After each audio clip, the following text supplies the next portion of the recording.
Welcome to Dark Horizon Creations. I'm Mike. This time we're looking at the G.I. Joe Classified series, Red Ninja. Now, if you hadn't already, please follow, like, and subscribe to my social media accounts on Facebook, Instagram, and YouTube. Don't forget to hit that bell icon so you get a notification of when I post new content. The G.I. Joe Classified series, Red Ninja, of course, is from Wave 2. The figure has already been discontinued, and they are readily available on the secondary market with third-party sellers on sites like Amazon and eBay. Their aftermarket value has continued to increase somewhat. I've seen them averaging around 2 and 3 times their original MSRP of $20. So anywhere from $40 to $60 is an average price right now for this particular figure. Really cool action figure. The character itself had its first appearance in G.I. Joe: A Real American Hero, issue number 21. That was back in March of '84. And essentially, they began as rogue members of the Arashikage clan who were working for Cobra.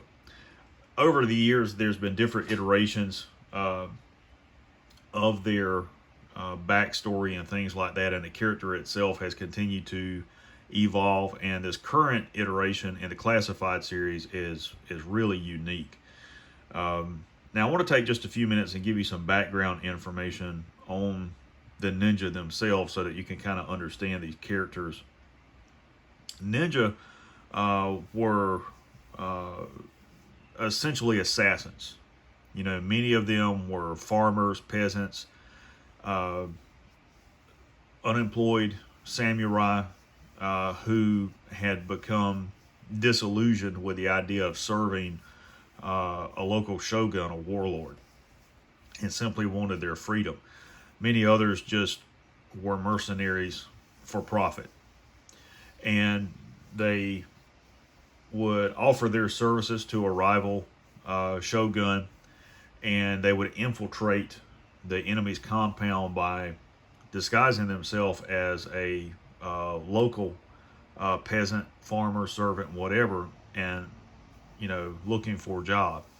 And they would work for the enemy. They would gather intelligence while they were there, on the layout of the compound, on the number of servants and guards and things like that, and the movements, visitors, the routine of their target. They would pass all that intelligence back to the individual they were working for, and they would either formulate a plan to infiltrate the compound at night and kill the individual, or that lone ninja would serve as an assassin and take that person out.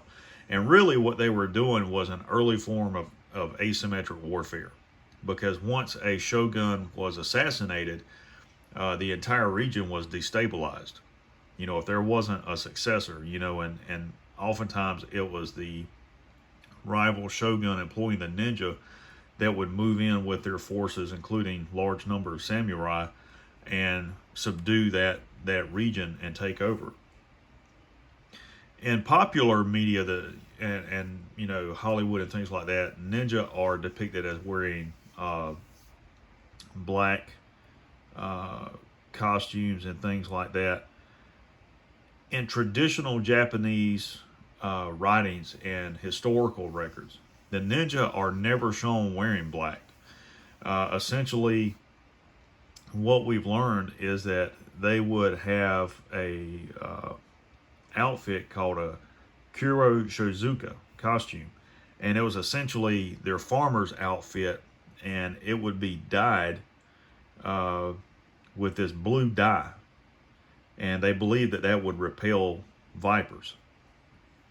They also had a cape that they wore called a gappa, and a hood on it called a zukin that they would wear while they were traveling.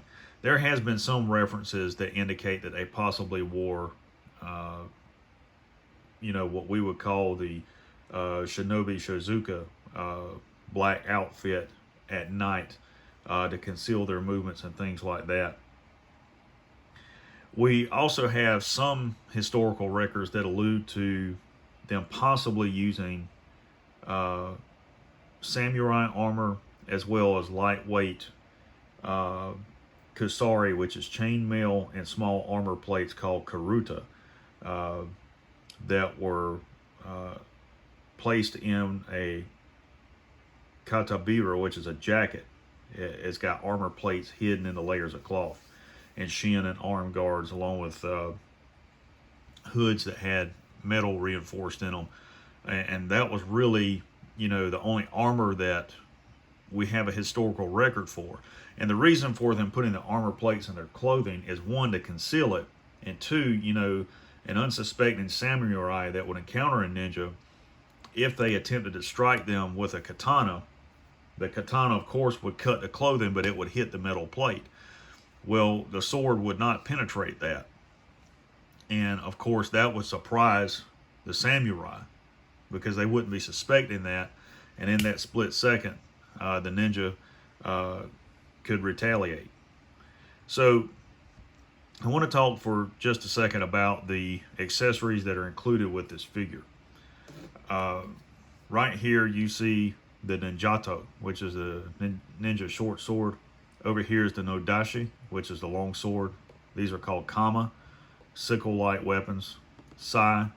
And then over here, what looks like a small camping axe would be called a Masakari. This is a shorter version of a samurai war axe, is what he's wearing.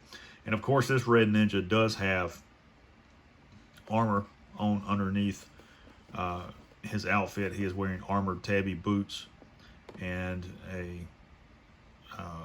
armored helmet designed and mask designed from what would be traditional samurai armor, because samurai usually wore some sort of armored face-plated helmet, and these ninja have that, but it looks like it's been adapted specifically for their use. This would be extremely lightweight, extremely thin, to allow them to maintain agility and freedom of movement. It wouldn't be constricted. So a really cool figure. The side panel has some interesting artwork there. I really like that. And then, of course, on the back, you had your G.I. Joe Classified Series artwork. Right now, I'm going to pause the video, remove the figure from the packaging. We're going to come back and see what it's all about. Here we have the G.I. Joe Classified Series Red Ninja outside of the packaging. And you can see this is a really nicely done action figure. Now, if you want to know how tall he is out of the packaging, he stands just at 6 inches tall. In centimeters, that's 15 centimeters, almost. Yeah, 15 centimeters. Really, really nice figure. I like the armor. He has shoulder armor, bicep armor, forearm armor. Very similar to what Snake Eyes has on him.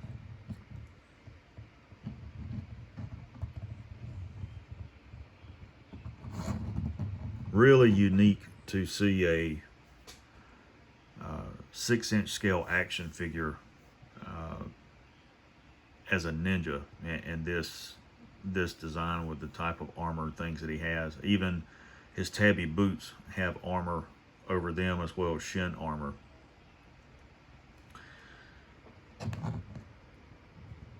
And you can see that I've put all of his accessories out for you guys to see. There's the Ninjato short sword. Really cool design.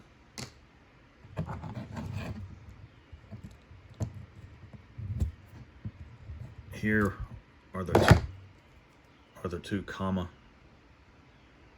And the way they're designed, they look like they're collapsible, which would make sense.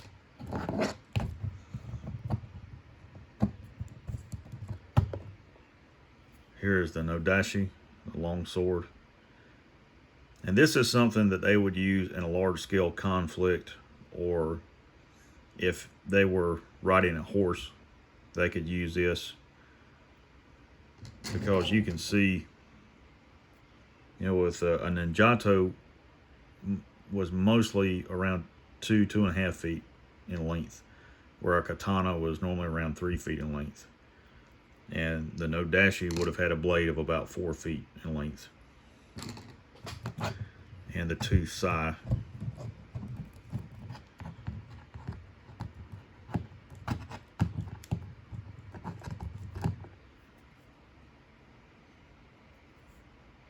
Again, nicely designed there.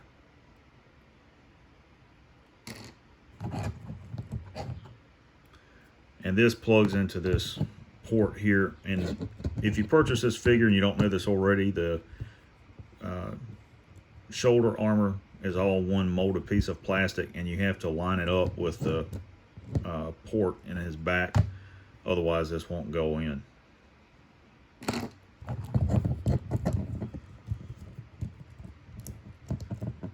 As far as articulation, head's on a nice ball joint, forward and lateral movement at the shoulder, bicep rotation. You can see the butterfly joint here. It does have a nice range of motion. Double jointed elbow, wrist swivel. His torso, of course, is hinged there. Waist swivel, forward and lateral movement there at the thigh rotation. Double jointed knee, lower leg rotates there, and his foot is on a ball joint. So just a really awesome character, you know. And he seems to be fairly stable, you know. And again, if you don't know anything about ninjutsu, they have some extremely different fighting stances from other martial arts. I know there is a crouching stance similar to this. And they incorporate traditional Chinese martial arts with some of the things that you see in Aikido. There's a lot of strikes to points on the body that are susceptible where the nerves are. There's also a lot of strikes to soft tissue locations, and there's a lot of Aikido type movements where they manipulate their opponent's center of mass for throws and holds and things like that. It is a really fascinating martial arts system, and I really think that it comprises the best of some of the fighting techniques that you would find. And you know, in traditional Japanese history, if a samurai or someone else were to encounter a ninja and try to overwhelm them, you know, say they came across, you know, robbers on a long road, and that's nothing uncommon in Japanese history, it would be nothing for them to disarm and subdue 3 or 4 opponents simultaneously. They could definitely do that. That would be realistic. You know, and the Arashikage Red Ninja have served for over 30 generations in Japan and around the world. And what role they play in any type of story or novelization or comic that G.I. Joe Classified series may have is going to be extremely interesting to see, because they are a really unique character, and I really like the design and appearance of this action figure. So if you haven't added this to your collection, you need to get them while you can, because I assure you the value on this figure is going to increase as time goes on. So ladies and gentlemen, there you have the G.I. Joe Classified series Red Ninja.